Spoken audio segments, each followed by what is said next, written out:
Assalamualaikum, salam sejahtera. Ini adalah agenda awani bersama saya Zulfitri Yusof. Di Sabah hari ini, rombakan Kabinet Kerajaan Negeri Sabah berlaku apabila Ketua Menteri Datuk Seri Haji Nur telah melakukan perubahan dalam 8 daripada 11 portfolio jawatan menteri di negeri itu. Seperti dijangka, Ahli Dewan Undangan Negeri Adun Lamak Datuk Seri Bu Mokhtar Radin, Adun Karambunai, Datuk Yaakob Han dan juga Adun Sukau iaitu Datuk Chafri Arifin digugurkan dan juga Datuk Bu Mokhtar sendiri digugurkan jawatannya sebagai Menteri Kerja Raya dan juga Timbalan Ketua Menteri Satu.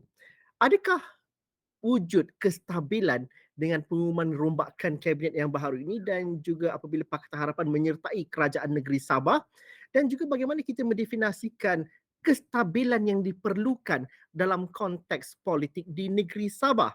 Diskusi malam ini dalam agenda awani saya teruskan dan juga kita cukup bersama bersama dengan Profesor Mada Dr. Azri Ibrahim. Beliau merupakan penyelidik JOPES Universiti Malaysia Sabah bagi Politik Pembangunan dan Dasar Awam UMS. Terima kasih Doktor kerana sudi bersama dengan kami.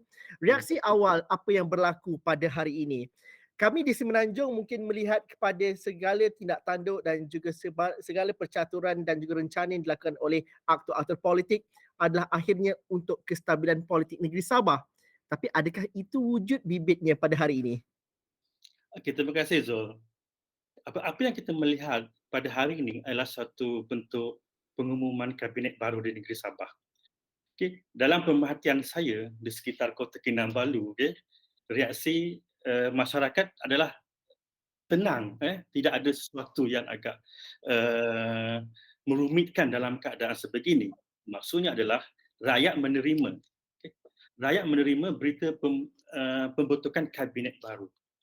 Cuma dalam konteks aktor-aktor politik yang saudara Zul bagi tahu tadi, mungkin ada perkara-perkara yang harus diselami lebih mendalam. Tapi bagi saya dalam keadaan pembentukan kabinet negeri Sabah pada hari ini, setiap rakyat memerhati dan menilai. Ini bermaksud adalah pembentukan ini memberi satu ruang dalam konteks kepimpinan Ketua Menteri Sabah untuk merencana pembangunan berdasarkan kepada kepimpinan baru Jemaah Menteri Negeri Sabah. Jadi apa yang diharapkan dalam hal ini adalah rakyat menerima secara umumnya. Sebab rakyat, saya percaya dalam tinjauan, dalam pemerhatian saya, rakyat sentiasa memberi suatu perhatian dalam konteks kehidupan masing-masing. Dalam konteks kehidupan yang harus diteruskan dalam konteks ekonomi, kerjaya dan sebagainya. Jadi isu yang melibatkan politik adalah seperti mana saya katakan tadi, hanya bersekitar kepada aktor politik ataupun elit politik ataupun parti-parti politik. So dalam hal ini, selepas saja pembentukan kabinet Kerajaan Negeri Sabah pada hari ini, sudah pasti rakyat ingin melihat perancangan pembangunan dasar dan konsisten kepada aspek rakyat itu yang menjadi teras kepada dasar yang harus dilaksanakan di peringkat negeri Sabah.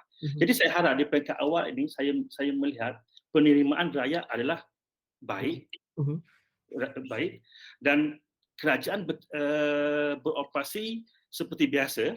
Okay. Selepas saja pembentukan kabinet, saya nampak tidak adalah cuma ada beberapa kenyataan daripada pihak UMNO dan juga pihak-pihak politik, tapi itu masih lagi berkisar kepada aktor-aktor politik.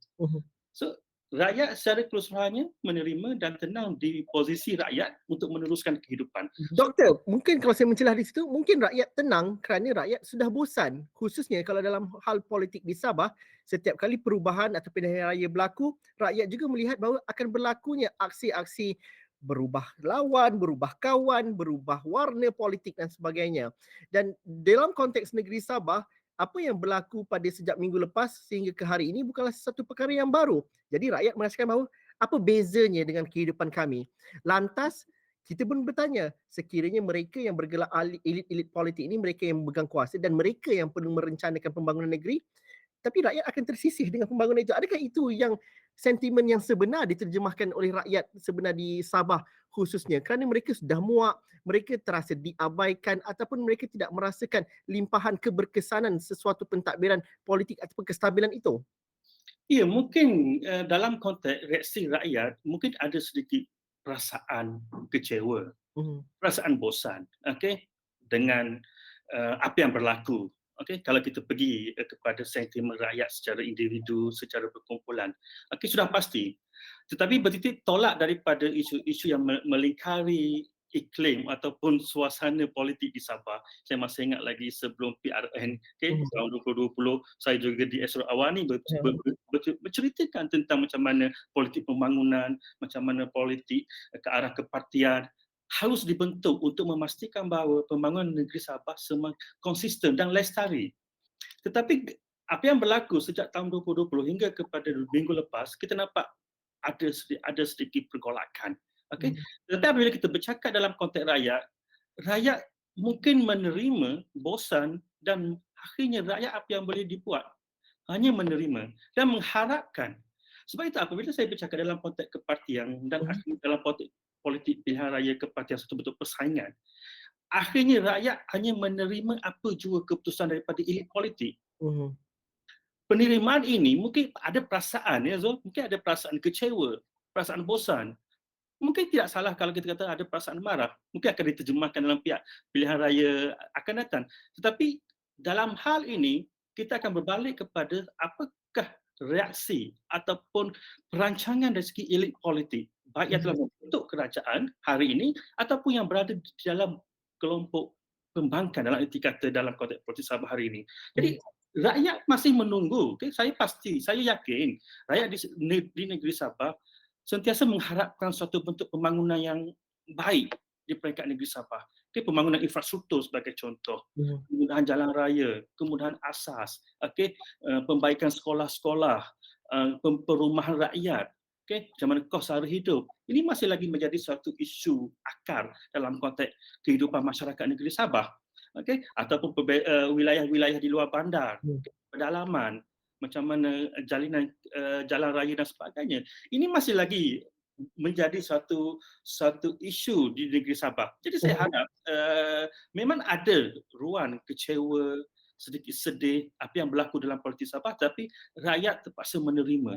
Rakyat terpaksa reda apa yang berlaku. Namun dalam keadaan kita bertitik tolak pada pagi hari ini bila wujudnya satu kerajaan kepimpinan di bawah Jemaah Menteri baru, masih lagi di bawah Datuk Seri Haji G. Makno, maka satu harapan besar oleh rakyat negeri Sabah.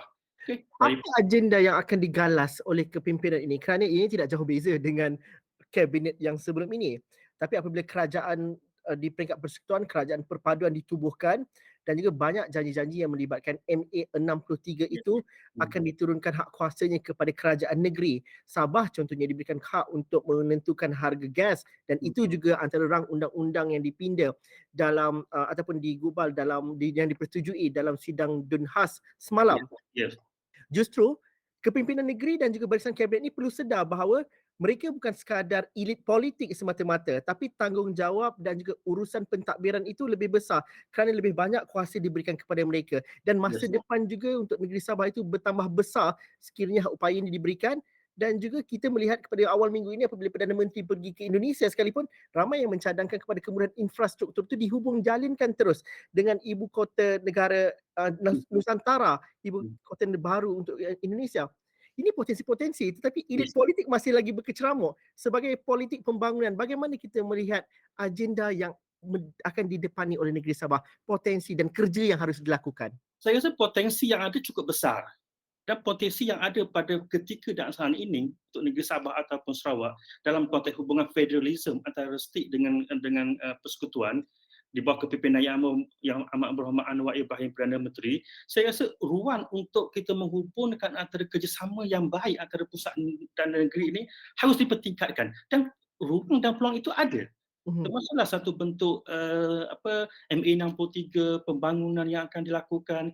Jadi inilah apa yang harus berbalik pada persoalan Zul tadi, apa yang harus elit politik dalam konteks pentadbiran fokuskan adalah fokus kepada rakyat, pembangunan negeri Sabah.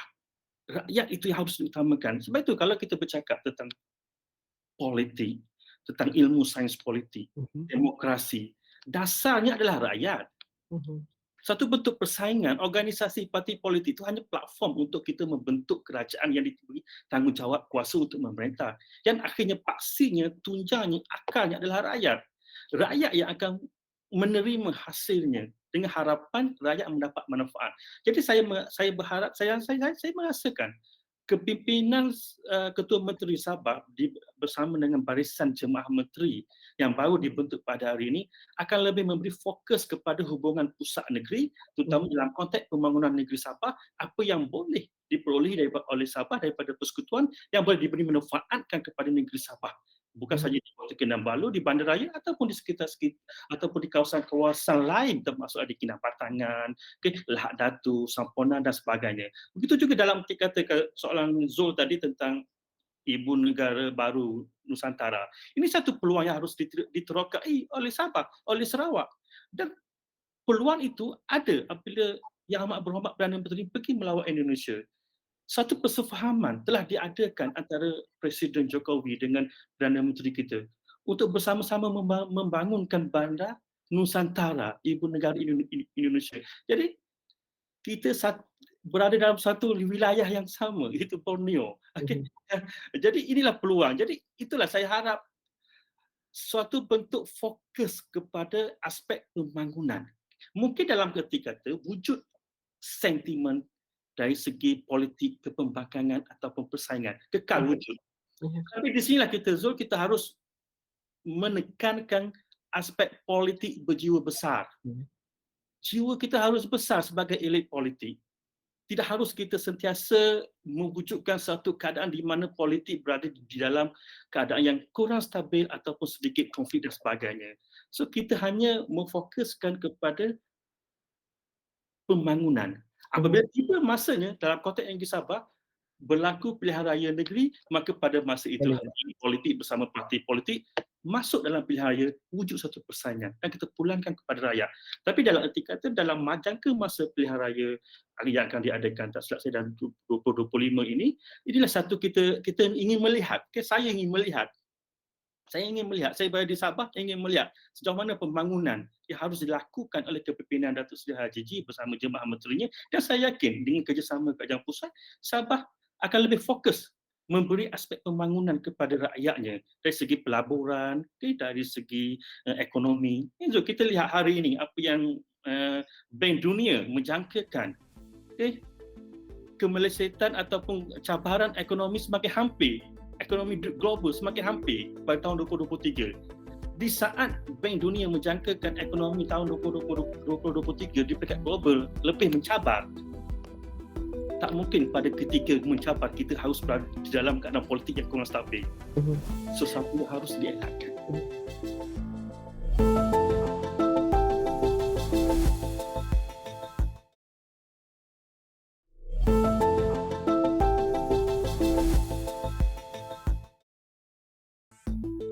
Doktor, kita melihat bahawa kita menghadapi cabaran seperti yang doktor kata tadi, kemelesetan ekonomi. Sabah tidak akan terlepas daripada perkara itu. Dan pada ketika yang sama, masih lagi berdepan dengan ketidakstabilan politik dan juga pertentangan politik yang cukup hebat. Sejarah juga telah membuktikan dan juga kita telah menyaksikan bahawa kalau di peringkat persekutuan itu dimeterai satu MOU dahulunya, setahun yang lepas. Dan itu untuk memastikan kestabilan politik dapat dilakukan. Hak-hak kepembangkangan juga diberikan hak yang sama rata daripada segi benefit dan juga manfaatnya, dan begitu juga dengan satu ruang yang jelas untuk matlamat yang harus dikongsikan bersama untuk mengatasi masalah pembangunan dan juga untuk moving forward. Yes. Bagaimana peluang ini perlu dikemukakan oleh Ketua Menteri Datuk Seri Haji Muhammad Noor? Benar, banyak lagi perkara yang tidak puas hati. Datuk Seri Syafiee menuntut kepada jawatan kuasa khas menentukan kepimpinan negeri. Tapi bagaimana boleh dimulakan MOU persefahaman dan juga gencatan politik itu? Pertama, kita harus menghormati jemaah menteri yang telah mengangkat sumpah pada hari ini setelah mendapat perkenan TYT Negeri Sabah. Ini kekal. Kita kena menghormati satu keputusan untuk membentuk kerajaan negeri di bawah kepimpinan Datuk Seri Haji dan jemaah menteri yang baru dilantik angkat sumpah pada hari ini. Pertama. Yang kedua, fokus dalam erti kata untuk kita berhadapan dengan politik kepembangkangan. Ini persoalan dia. Kita menghadapi politik pembangkang yang sudah pasti akan sentiasa menimbulkan yang tak puas hati, konflik dan sebagainya. So inilah saya nampak mungkin atas kebijaksanaan kerajaan hari ini mungkin, mungkin satu cadangan harus dilakukan di peringkat kepimpinan negeri Sabah pada hari ini untuk duduk bersama-sama merangka satu MOU sebagai contoh seperti mana kajian persekutuan, dan dalam konteks ini kekal sebagai pembangkang, tapi pembangkang yang kita lihat yang bijaksana, yang berhemah, pembangkang yang berwibawa. Tetapi kekal dengan matlamatnya rakyat. Sebab baik kerajaan Zul ataupun pembangkang masing-masing ingin memfokuskan kepada rakyat. Kalau kita lihat kempen pilihan raya 2020, apa isu yang dibangunkan, apa isu yang dibangkitkan oleh setiap parti politik? Ingin memberi pembangunan kepada negeri Sabah, ingin meningkatkan ekonomi negeri Sabah, ingin membasmi kemiskinan rakyat Sabah, ingin menyediakan kemudahan asas negeri Sabah. Nah, ini janji yang dikemukakan pada pilihan raya umum 2020. Saya berada di kempen itu. Kalau kita perhatikan pada pilihan raya yang lepas, pilihan raya negeri yang lepas. Tapi apabila berlaku sebuah pilihan raya, akhirnya berlaku seketika minggu lepas dan akhirnya selesai pada hari ini, maka inilah kalau saya boleh sebutkan lagi tadi, kita berjiwa besar antara kerajaan ataupun pembangkang, kita selesaikan elemen-elemen perbezaan itu dalam bentuk persefahaman antara kerajaan dan juga pembangkang. Mungkin parti-parti politik, elit-elit politik boleh duduk bersama, fokus kepada agenda rakyat, agenda pembangunan negara, memperkuatkan hubungan pusat dan negeri, menuntut hak negeri Sabah berdasarkan pada MA 63. Ini yang kita harus lihat. Kalau kita lihat ran undang-undang yang melibatkan ran undang-undang Suruhanjaya Tenaga 2023, ran undang-undang bekalan gas 2023 diluluskan. Diluluskan. Jadi inilah ruang yang diberi kawal selia oleh kerajaan pusat kepada negeri.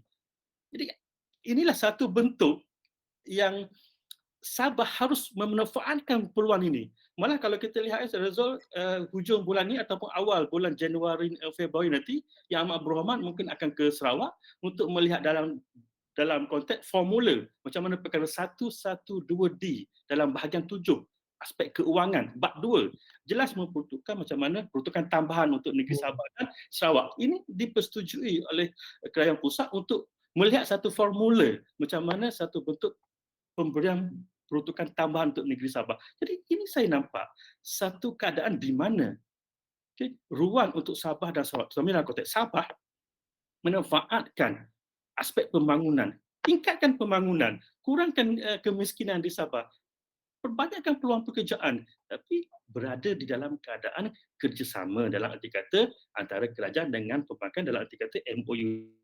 Fokusnya kekal kepada rakyat, kepada negeri. Kerajaan pun sama juga, kekal kepada negeri dan juga rakyat. Tidak ada aspek lain, tak ada kepentingan pribadi. Erti kata sebenarnya. Fokus, ini aspek yang perlu diberi perhatian. So saya merasakan bahawa ia masa dan ketikanya apabila kepimpinan negeri Sabah pada hari ini bersama-sama dengan elit-elit politik yang di luar daripada kerajaan, duduk bersama berlapang dada berjiwa besar mengamalkan satu nilai-nilai politik yang baik, politik nilai diterjemahkan. So maka saya yakin Sabah akan dapat manfaat yang lebih baik berbanding pada sebelum inilah dengan keterbukaan, dengan komitmen yang ditunjukkan oleh Yang Amat Berhormat Perdana Menteri Datuk Seri Anwar Ibrahim. Sekiranya kita melihat kepada landscape dan juga pembentukan kerajaan perpaduan di peringkat pusat, dan juga kalau doktor dapat sedikit sebanyak memberikan analisis kepada apa yang berlaku dalam gabungan-gabungan parti di peringkat negeri Sabah, itu jelas menunjukkan bahawa kekuasaan elit politik ataupun tokoh-tokoh politik itu sebenarnya tidak sebesar dominannya kuasa-kuasa sebuah parti, kerana ahli politik boleh datang dan pergi, tapi dokongan dan juga gabungan parti politik seperti BN bersama dengan JRS yang kini disertai oleh PH itu lebih lagi kuat dan juga lebih dapat mengikat.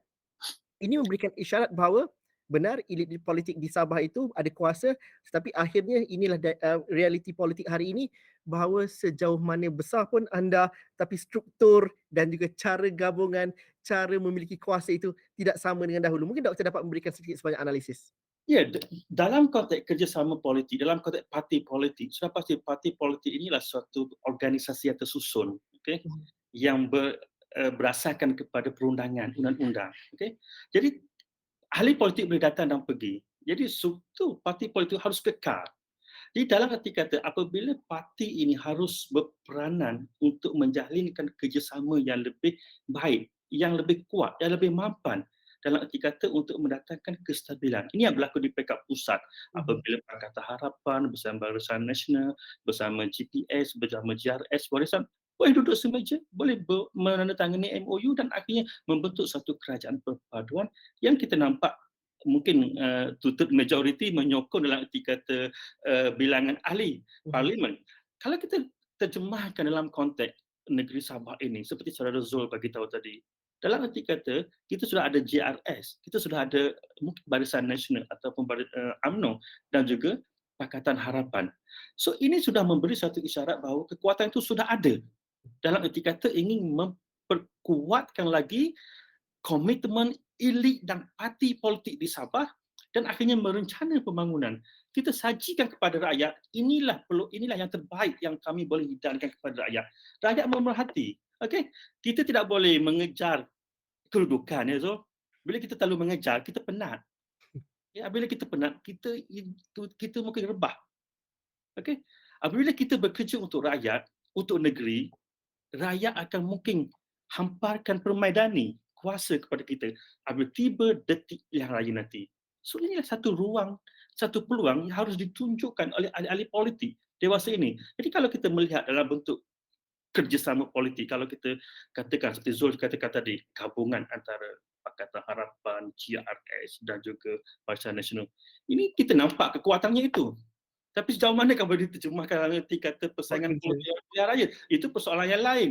Tapi kita berbalik kepada elit politik ataupun kepimpinan politik akan menentukannya nanti. Tapi kalau kita lihat struktur kerjasama ini, saya yakin rakyat akan memberi satu gambaran bahawa ini antara yang boleh meyakinkan di samping parti-parti lain seperti Warisan, KDN dan sebagainya kekal sebagai suatu komponen parti yang cuba menawan hati rakyat dan akhirnya terpulang kepada rakyat dalam proses pilihan raya. Tapi inilah kita melihat dalam erti kata kita berada di dalam satu keadaan sistem pilihan raya, demokrasi, rakyat diberi peluang untuk memilih dan persaingan itu wujud. Tapi yang penting kita harus memberi satu gambaran, kita harus menjenamakan parti kita, diri kita, politik itu kepada rakyat. Akhirnya kita akan berbalik kepada rakyat. Undilah saya. Tapi nak undi saya pada kempen pilihan raya itu, inilah natijahnya apa yang berlaku pada hari ini, sedikit kekalutan yang akhirnya dapat diselesaikan pada hari ini. Bagi saya dapat diselesaikan dengan baik pada hari ini, maka kita teruskanlah, kita lihat macam mana perancangan dasar, perancangan pembangunan, undang-undang, peruntukan keuangan, macam mana dan sebagainya. Doktor, tapi yang penting juga untuk barisan kabinet baru yang sudah dirombak ini ialah untuk tampil dengan budaya kerja yang baharu dan juga budaya kerja yang lebih meyakinkan rakyat. Contohnya, kerana kita tidak mahu ini ditafsirkan sebagai rakyat bahawa individu A keluar dan tarik sokongan, ianya diganti dengan individu B dari parti yang sama, seolah-olah itu sekadar isi tempat kosong. Bagaimana peluang ini diguna baik dengan sejelas mungkin ataupun dimanfaatkan dengan sesungguhnya oleh mereka yang baru dilantik ini, walaupun mendapat jawatan mengisi kekosongan itu, tapi inilah bukti masa untuk mereka shine dan juga buat kerja dengan betulnya. Bagaimana perlunya ada budaya kerja dan juga naratif yang baik daripada kabinet ini? Saya rasa budaya kerja yang utama adalah budaya kerja mengutamakan rakyat.